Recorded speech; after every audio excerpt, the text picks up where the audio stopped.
I always get questions asking me what camera I use, what camera you should use, in general, what camera is best. It's very hard to choose. There's a lot of different brands and a lot of different types of cameras. And to show you some of the differences in cameras, today I want to show you the difference between a $500 point and shoot camera and a $5,000 DSLR camera. So I'm starting with photos. We're gonna do a landscape, a portrait, and a macro photo and see the differences in these cameras. All right, so I'm starting with a macro photo, which is basically a close-up. This camera actually does a really good job at it, so we'll take that real quick, see how it is. I think it looks good, but I will let you guys decide. So now I'm doing the 5D version, and I mean, I already know this one's gonna turn out really good because like this camera is incredible. Oh yeah, looking real good.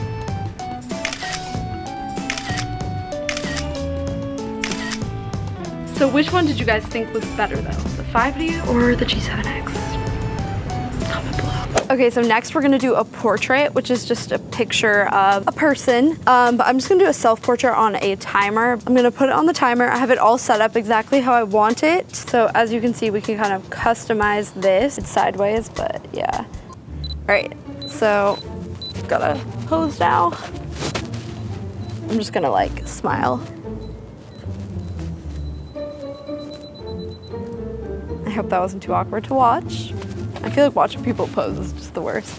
Okay, let's see. So here's the portrait on the G7X. I think it looks pretty good. It could maybe pass for a DSLR photo. All right, so now we're using the 5D. Got some assistance though because this tripod's kind of cheap.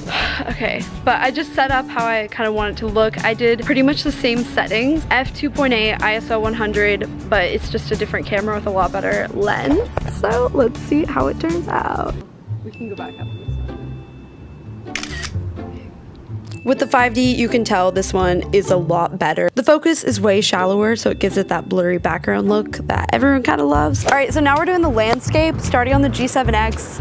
It's just a photo of a very wide space. With this camera, all you can really do is set it as wide as it can and like make sure the settings are looking good. I think the 5D will shine on this one. So here are the G7X landscape photos. As you can see, they're really not the greatest photos. They're okay. They look fine. They're nothing special. All right, switching to the 5D and see how it compares.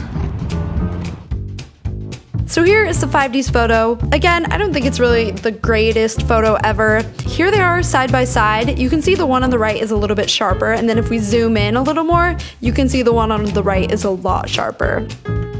And then I did an edited version, and I want you guys to guess which is the G7X and which is the 5D. So comment below guessing which you think it is. And moving on to video, we're gonna do a montage with both cameras to show you the differences. So the first one is with the G7X, and let's take a look.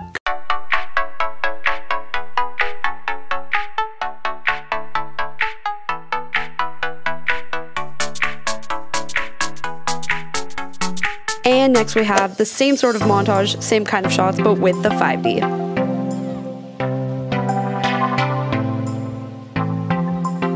So those are both the montages. I'm sure you can see the differences, but just to show you a little closer, here's the side by side. The one on the right is the 5D and the one on the left is the G7X. As you can see with this wide shot, you almost can't tell the difference here. With this sort of shot, you can definitely tell a difference. The focus is a lot shallower with the 5D, so it looks a lot better. But the G7X, it still holds up pretty well. It still looks good. The G7X also does really well if you're going up really, really close because it's sharp and it captures a lot of detail. Here's a typical video of an intro, so we'll slide that over and you can see the 5D is both sharper and brighter.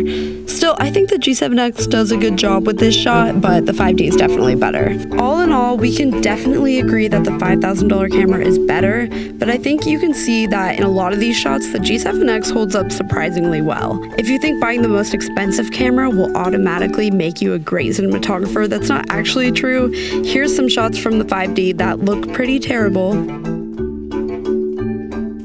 It's all about knowing how to use the camera that you have. Hope you guys enjoyed this video. Comment down below what camera you shoot on, and I'll see you in my next video. Bye!